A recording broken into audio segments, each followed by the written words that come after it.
Assalamualaikum warahmatullahi wabarakatuh. Selamat siang teman-teman semuanya ya.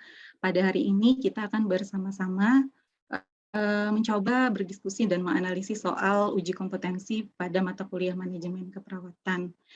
Nah, sebelum nanti kita melihat bersama-sama soalnya, yang ingin saya sampaikan di sini bahwa dalam soal uji kompetensi khususnya di manajemen keperawatan ya, teman-teman umumnya yang paling banyak keluar ini adalah berkaitan dengan manajemen konflik ya. Nah, nanti bisa kita lihat sama-sama.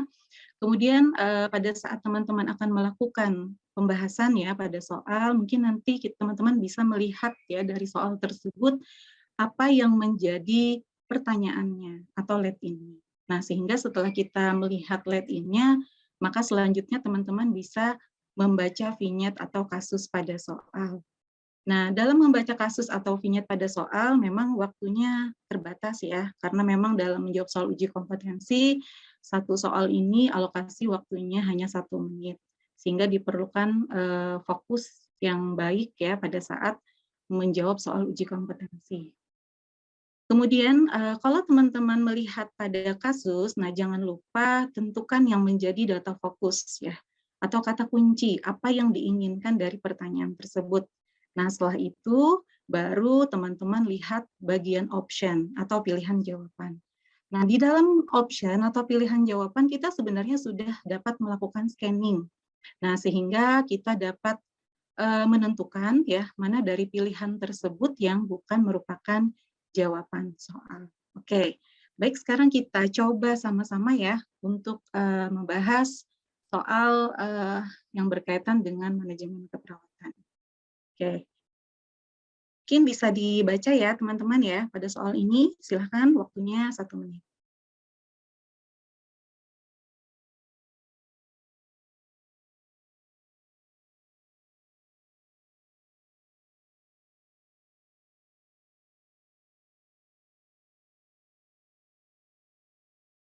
Oke, nah silakan teman-teman coba kira-kira jawabannya apa? Silakan bisa ditulis di kolom chatnya.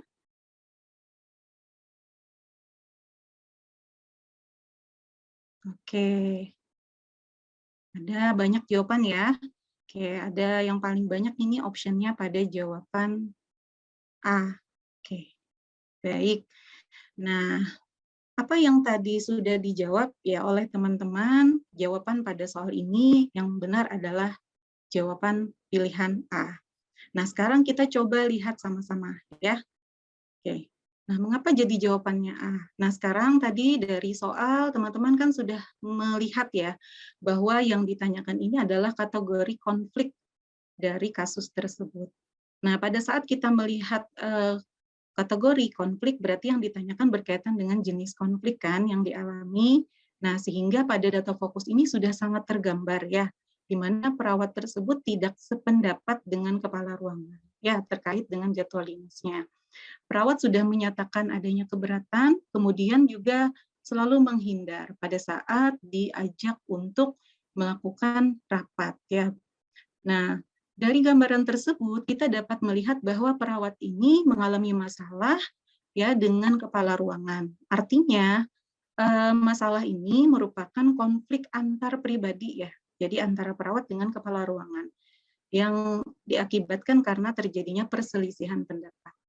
Nah, sehingga dapat terlihat bahwa kasus ini berkaitan dengan konflik interpersonal.